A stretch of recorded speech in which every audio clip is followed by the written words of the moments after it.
Hello, I'm Bunnery. I'm Bread Mower, and this is IFXtra. So I hope you're all doing well in these dark days of winter. It never seems to get light, does it, here? Because it's raining and dark all day. But we have put the Christmas tree up, so we've got lights sparkling everywhere. In fact, we might have some lights in here soon. Yeah, we should put some lights up. Yeah, we should. Coloured ones. Yeah, good call. Yeah, make it a bit brighter. So what have you been up to this week? Well, many things really. Oh, cool. Yeah, I mean, apps. Well, you know, third-party stuff. You know, pay for things. Yeah. But yeah, bit of app stuff. Started doing kind of the drawing side of that, which obviously is the big part of it. That's important there, isn't it? Yeah, little bits and pieces around that. We're still kind of at the point where we do stuff and then there's nothing to show for it, but it's coming. It'll be good. Yeah. It's happening. Like the meme. It's happening. Yes. Which one's that? There's this guy and he's like, it's happening. Okay. Yeah. Cool. Okay, right. Let's go and see who won this week's awards. Picture of the week this week goes to Rafael Perez for brunette military woman holding a walkie-talkie. There isn't much to the background, but it looks like she's in a really tense situation and everything's kicking off. I love that action shot. Well done, Rafael. My favourite description this week was "Nothing Rains on Lucky's Parade" by Hello Kelsey. It's a nice simple description, but I think it sets a good example that even when bad things are happening, we should all try and stay positive. Nice work, Hello Kelsey. Community pick of the week this week goes to Sue Downey for jellyfish puzzled and concerned about crying baby. We do get asked to draw some really weird things in interference, but that jellyfish looks so worried. I love it. Well done, Sue. They were amazing. Awesome stuff there as always. Now we're going to see what we were talking about last week in the forums. So last week in the forums, I was saying, what's your favourite smell? It can be anything, a perfume or flowers or baking or any natural smells. I love the candles you can get around this time of year that smell of Christmas, like cloves and vanilla and fir trees. And I said, how about you? We had quite a few replies, didn't we? Different kinds of smells, mainly around food and Christmas, I think. Because Katie said, I like the smell of beeswax candles. My family used to have them on the Christmas tree. Remember when you used to put real candles on the Christmas tree? I think about that every time we're putting the lights on, because we did Christmas tree lights the other day, and like it was just like a pain, kind of like getting the cable around there and everything. And I sort of think like, oh yeah, when you used to put candles just on, like clipped on, didn't they, in little holders, And then I think fire risk, exactly. and I'm like, yeah, okay, I'm fine with the LED lights, yeah. But she also likes the smell of freshly baked bread, cake and cookies. I'd love to bake every day just to have that smell in my apartment. Yeah, it does smell good. See, I'll interject for a moment here. Just with you talking about kind of all these smells that people like. This reminds me of when I was younger. I had to have my adenoids removed because I couldn't sort of breathe through my nose properly. Do people still do that? No, for depressing reasons. But yeah. So I didn't have a very good sense of smell, and so then they did this thing to my nose, and suddenly I can smell all these things. Okay. And like it was crazy. Like this smell that was like oh it smelled horrible, and like I was like oh yeah, wow, what's that? I kind of assumed it was like sewage or something like that. What was it? Cut grass. Really? Oh, wow. And because I'd never sort of become acclimatized to it, I had to learn that was meant to be a nice smell. Cut grass is lovely in the summer. Yeah, but at first I assumed that was what a bad smell was like. Because it's so strong. Yeah. Wow. True story. There you go. But yeah. So now I'm all kind of calibrated, so I kind of get it. But yeah. It's interesting. It's interesting. Like if you've had like a really bad cold and your nose has been blocked up, and then when it clears, you can suddenly smell everything, and you're like, wow. It's kind of a bit like that. Anyway, I digress. So 9% saying my favourite smell is called the Trinity in Louisiana. The Trinity is sautéed onions, bell peppers and celery together, sometimes on top of a roux. It's based of almost all Cajun Creole recipes like crawfish etouffee, sounds nice. gumbo and jambalaya. Now, I mean, It's not. We don't tend to have that much sort of Creole kind of stuff here. Not here, You do no. sort of get, Cajun kind of things a bit. Bit of Cajun chicken or something. Yeah. Which I'm quite into. I see. I think I'd really like all of this stuff. I've never had jambalaya. No, Or gumbo. no. Well, I say that. I think I've had jambalaya somewhere. Who used to do it? I think there was a restaurant or maybe a chain that used to do it. I don't remember. Anyway, I digress. But yeah, that's my kind of thing, maybe. But yeah, 9% saying that smell can waft me away back to my childhood, place me in the kitchens of my past where I can watch a grandparent fix a feast for 40 using nothing more than fresh vegetables from the garden and the protein they pluck from the abundant muddy waters outside. Smell always jogs my memories and also makes my tummy rumble.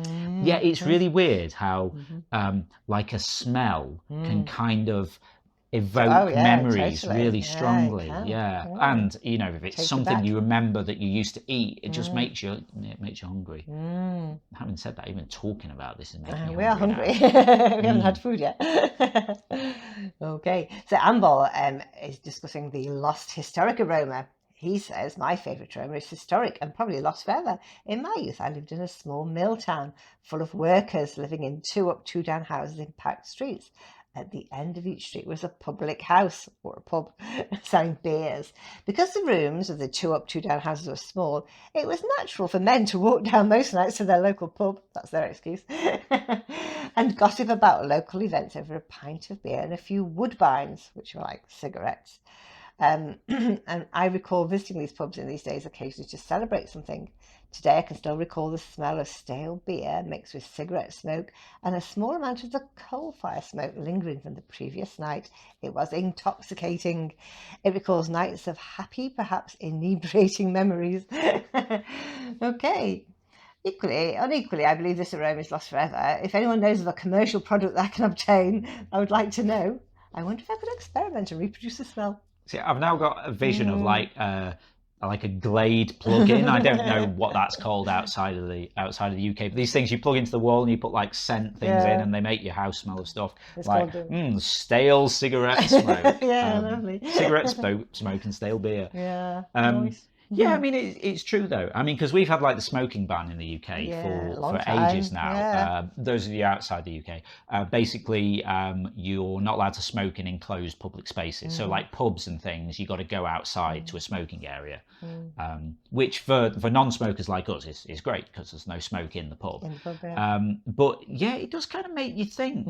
There was this sort of lost aroma of kind of beer and smoke that you just don't get anymore. Yeah, which is probably a good thing. For you. Yeah, exactly. I mean, but yeah, I guess if you had fun times there, it kind of brings that back to you. And this is it. It evokes the memories, doesn't it? Yeah, exactly. Interesting, yeah. Okay, now we're going to go and see what we're going to be talking about next week. It's December, so time for a new forum game. Just answer the would you rather question and then write one of your own for the next person. I will start. On your toast, would you rather have jam or Marmite? If you'd like to chime in with that, just head over to the general discussion forum. It's the pinned thread for the week, so you'll find it at the top of the thread list. Cool. Now don't forget, tomorrow night is Zeitgeist Night, quiz night. 5 rounds with 5 different topics. Yeah, if you've not seen this before, every Sunday night over on twitch.tv/interference, we run Zeitgeist, the interference quiz of the week. At 7 p.m. UK time, because I think I missed that bit. It's basically a live interactive quiz stream where you can play along against the rest of the audience. You get your phone out, and when we're reading out the questions, you press whatever you think the right answer is, and we give you points if you're right. Then we add them all up for everyone. We do. Guess who won last week? Oh, go on, tell me. Someone different. It was Ginger J. Won last Sunday. And then Darth was in 2nd place, and Gorred was 3rd. Very close between 2nd and 3rd, though. So Ginger J got 182, Darth got 175. Gordy got 170. Oh, and Grinning Goose is also 3rd with 170. Tie for 3rd place. Joint thirds, yeah. Okay. So that's the Sunday night quiz, which is 5 rounds of 5 questions each. And each round's based on one of the weeks drawing some interference. But we also do a Thursday night quiz, which is all on one topic. And this topic was firsts, wasn't it? Yeah.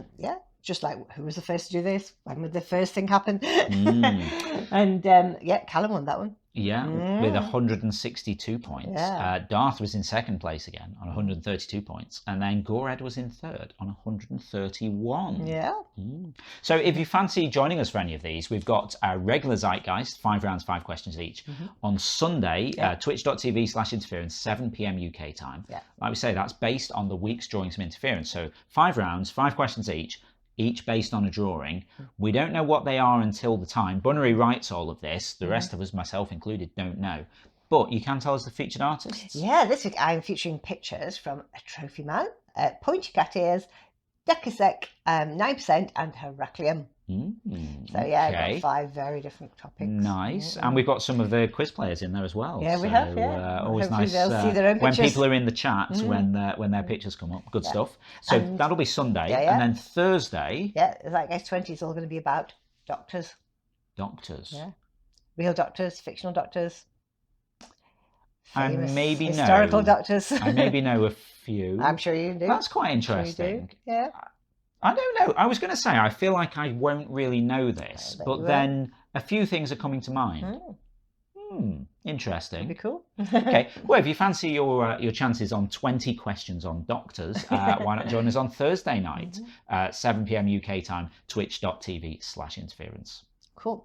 Okay, I think that's all the news for now, so it just goes to say... Yeah, if you're not already taking part in the game, then get involved at playinterference.com. You can also follow us on Twitter at PlayIFX or on Facebook at PlayInterference. We've also now got a Patreon page at patreon.com/interference if you want to give us a bit of monthly support for the ongoing maintenance of the game, building new things like the app and adding in other new features, running the quiz, feeding cats, paying server bills, etc. We really appreciate your support. Patrons get some cool features. You get supporter status and interference, so you get invites and replays, etc. If you're a quiz player, you get a custom entrance shout out from Ava. Which is always fun. Okay, that's it for this week, so we'll see you again next Saturday. Yep, have a great week. We'll see you next Saturday. Bye for now. Bye.